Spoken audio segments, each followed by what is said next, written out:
Los grupos parlamentarios son uniones de parlamentarios en una Cámara representativa. Es muy importante señalar que en esta figura jurídica, grupo parlamentario, más que en ninguna otra, la definición que demos depende de la teoría jurídica sobre su naturaleza. ¿Por qué? Porque la doctrina científica ha manejado tres teorías distintas. La primera es que los grupos parlamentarios son órganos de los partidos en las cámaras. Esta teoría tiene su sentido en tanto no estemos hablando de una democracia representativa, sino de una democracia sujeta a la partitocracia, lo cual no tiene mucho sentido con artículos como el 67.2 en nuestra Constitución, que establecen la prohibición de mandato imperativo. Es decir, los partidos no acaban mandando sobre los diputados salvo que estos se impongan una autodisciplina, pero no hay un resorte constitucional que les obligue a obedecer a los partidos. Luego, difícilmente pueden ser órganos de los partidos en las cámaras parlamentarias. Una segunda teoría es que el grupo parlamentario es un órgano de la Cámara que compone, pues, junto al Pleno, la Diputación Permanente, la Junta de Portavoces, cumple unas funciones de la Cámara. Si bien es cierto que los grupos parlamentarios ayudan a la ordenación del trabajo parlamentario y canalizan la actividad de los distintos diputados, senadores, diputados autonómicos, según el ámbito territorial del que se trate,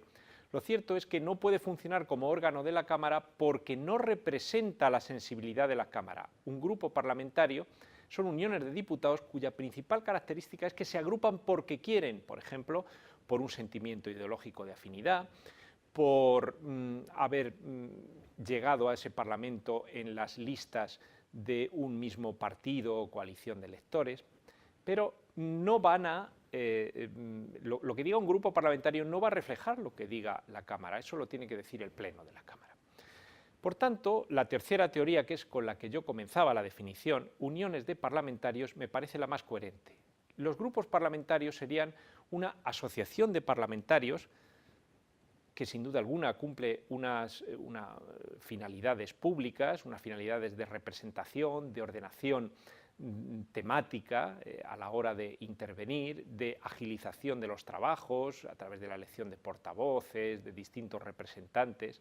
Es una forma de operar los representantes ciudadanos que están en una Cámara representativa, ¿verdad?, de una forma conjunta, y lo hacen porque quieren, lo hacen con un pozo asociativo, lo hacen de una forma natural, y evidentemente esta unión se puede romper en el momento que quieran. Por tanto, yo creo que es más cercano hablar de grupos parlamentarios como asociaciones de diputados con todas las prevenciones que se quieran debido a las funciones públicas que tienen los representantes, o con todas las prevenciones que se quieran en cuanto a la limitación que tienen los grupos parlamentarios que se extinguen con el propio mandato de sus miembros.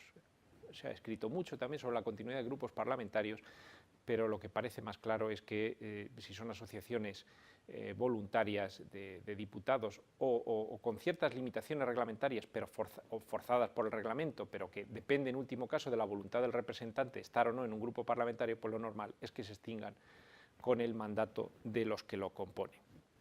El grupo parlamentario es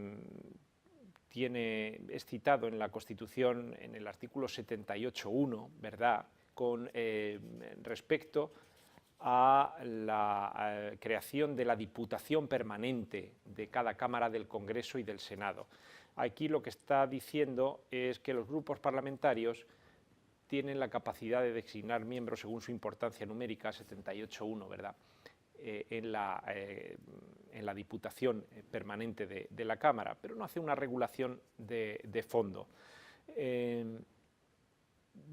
Hay muchas sentencias del Tribunal Constitucional que tratan de la naturaleza jurídica, de los problemas que genera también la figura del grupo parlamentario mixto, aquel que se ven forzados a hacer representantes que no han obtenido un número suficiente según los reglamentos de las cámaras de diputados o de senadores para constituir grupo propio y que a efectos de funcionamiento son encorsetados en un grupo denominado mixto. Hay en general muchas sentencias que tratan problemas de las proporcionalidades del funcionamiento de los grupos. Por ejemplo, yo hablaría en la sentencia del Tribunal Constitucional 4495 y las siguientes. La doctrina científica lo ha tratado mucho y bastante bien el profesor Morales Arroyo, el profesor Seyed Arnaiz, el profesor García Guerrero, el profesor Pérez Serrano Jáuregui. Es un tema íntimamente ligado al derecho parlamentario. Finalmente, ¿qué percepción tiene en la calle los grupos parlamentarios? Pues que funcionan como brazos de los partidos.